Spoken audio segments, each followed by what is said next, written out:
Maglolo ko na lang. Pero, hindi pa raw ginalingan? Naku, yan ay matapos mismong itong si Cha ang nakahuli na may inuuwing babae pala ang magaling niyang live-in partner na si Joel. Pero hindi raw pala ito ang unang beses na merong inuwi itong babae sa kanilang bahay. Pang-apat na raw pala na nahuli ni Cha si Joel na may ibang kinakalantaring babae. Ba, parang nag-uuwi lang ng ano no? Oh, ng ulam na nabili dyan. Ng mga short order Okay. Kahit na nga po nagpaka-sugar mommy na ang datingan nitong si Cha sa kanyang kinakasama ay wa-epek pa rin daw sa pag-asang magbabagong buhay naman ang kanyang live-in partner. Kaya kausapin nga natin. Ano bang meron at hindi mo mahiwalay-hiwalayan yan? Cha ng Antipolo, 26 years old. Cha, magandang tanghali sa'yo. Hi, Kuya Paul. Good afternoon po. Ano nangyayari? 4 na beses ka ng nakakahuli na merong inuuwing babae. Ano bang meron? Ano ba yung mga inuuwi niya? Baka naman may sakit yan. O may baka naman doktor yung si Joel. Ha? At may clinic dyan sa Ay, bahay. hindi. Hindi? Hindi naman, Kuya. Mga mga nagiging customer nila sa pinag-workan niya. Customer. Customer? Ano bang trabaho ni Joel? Sa bar kasi siya nag-work. Bar. Sikat na bar sa Morato. Mga inuman. O ito yung mga sumasayaw sa Comedy club. Oo. Comedy club siya sa Morato. Okay. Performer ba si Joel? Hindi. Hindi po. Server. Pero medyo may kalandian taglay. Tama? Tapos may face card din kasi siya. So, malakas yung loob niyang At ikaw naman, wala ka rin bang face card? Wala ka bang itsurahan siya? At parang takot na takot ka di na makahanap ng katulad ni Joel. At least sa itsura, hindi dun sa pag-uugali. Hindi. Meron naman, Kuya Poy. It's just that, syempre, love mo yung person before. Oh. So, hirap na hirap kang i-break kahit Ang dami na niyang pagloloko. Tapos, syempre, nag-hope ka na magbago pa. Kaso hindi na talaga magbabago Hindi na pagkatapos ng 4. Ito na talaga ba yung huling pagkakataon ngayong linggong ito na mag-uuwi siya? Na kaya mong pagbigyan. Pero hindi. Ito lang siya. Hanggang kailan mo kayang patawarin itong si Joel? Sana ito na yung huli. Actually, na po, break na kami. Nakipag-break na talaga ako officially nung nakita ko yung mga underwears and damit na hindi sa akin sa bahay. Huh? Saka, grabe kasi yung betrayal this time. Sandali ba? Kasi, may baby na involved. Baby? May baby? Oo, kasi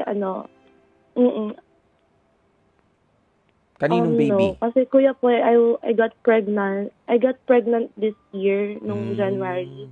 And then, I also had nagkaroon ako ng miscarriage ng March naman. I'm sorry. And then, I found out, it's okay po. And then, I found out nung April na, I found out from his dad himself na since December pa lang pala, nag-uuwi na siya ng iba-ibang girls pag wala ako sa bahay.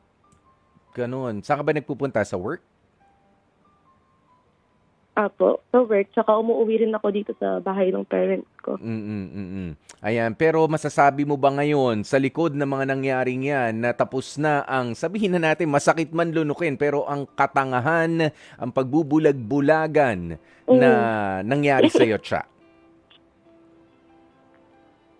Masasabi ko po, opo, tapos na. Kasi parang, nawawala na rin ako ng self-respect. Oh, yes. Na kakaantay na magbago siya. Na, hindi mo yung mga, hindi ko naman deserve yung mga ginagawa niya sa akin. Kasi imagine nyo na lang po, for the last 4 years kami, I was the provider, tapos para akong naging mommy niya rin, as in parang naging nanay, ganyan. Parang naging katulong din. And then, yun pa yung ibabalik sa'yo na parang di ko siya deserve na So, enough na talaga. At ang bata-bata mo pa siya, para maging para maging sugar mommy. 26 years old? Nagpaka-sugar mommy ka para sa isang Opo. lalaki na mahina ang pamigil. 'Di ba? Buti sana kung ihi Mm. lang ang pinipigilan eh. Pwedeng i-diaper 'yan. Pero kapag 'di ba? Kapag iba na yung hindi niya kayang pigilan at inuuwi pa talaga Mm. diyan sa bahay ninyo, ang alam mo ibig sabihin lang din talaga niyan siya para mas malinaw sa is wala rin siya talagang respeto sa in the first place. Dahil Opo. yung bahay o yung Yes po. tahanan na tinitigilan ninyong dalawa, it's supposed to be a sacred place for the both of you. 'Di ba? Diyan dapat binubuo yung pagmamahalan, hindi dapat binababoy yung kama ng kung saan nakakatabi mo, nakakausap ng mga plano nyo in the future, yung yung jowa mo. Ayan, tapos maghihiga ka ron ng kung sino lang babae. Tapos sabi mo nga may mga nakita ka pa mga underwear. Ano ba yung mga nalabahan ba yun o Yun hindi? nga po yung Yung totoo. mga malinis naman nasa drawer din namin. Malinis. Buti naman malinis. Walang mga pinagmarkahan Oo dyan. nga po. Pero bakit nandun? Ba't nag-uuwi siya nun?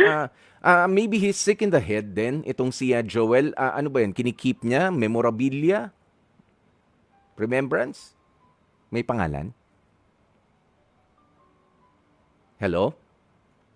Cha? Nawala yata si Cha. Ano yun? Nagko-collect itong si Joel ng mga underwear, ng mga niya? Ano tawag mo rito? Ng mga nagiging biktima niya. Okay, babalikan po natin si Cha, Ayan, kaya ako rin tinatanong, ano ba yan? May mga pangalan ba? Baka siya naglagay, baka may date pa yan. O baka may araw. Ano ba? Monday, Tuesday, Wednesday. So yung dating classic na classic. Ayan, pero hindi. Siguro, eto, basahin lang natin ang ilan sa mga reaksyon ng mga kapatid natin. Sabi ni Darwin Rosel, ay naku siya, dapat siguro ang theme song na bagay para kay Joel ay yung kantang Babaero ni Randy Santiago.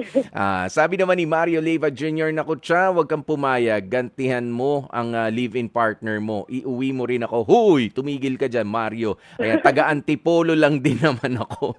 Ewan ko sa'yo. Ayan, maloko talaga yan. Si Mario Leyva. At syempre, si Mariner Kua, sabi niya, Cha, iwanan mo na yan ha. Ang bata-bata mo pa, nanggigigil ako dyan sa ka-live-in partner mo. Okay. Ayan, Cha, total nandito ka na rin at ikaw nga ay sabihin na nating nagpakatanga, nagbulag-bulagan nga doon sa boyfriend mo. Meron ka ba mga gustong sabihin para sa kanya? At sa mga susunod niyang makakarelasyon pa, go ahead. Hindi ko alam, Kuya Pai. Kasi hindi ko na siya gano'ng iniisip. Pero kung nakikinig man siya, gusto ko lang malaman niya na may karma lahat ng ginawa niya sa akin. Maybe not now, pero I know someday may karma rin na darating.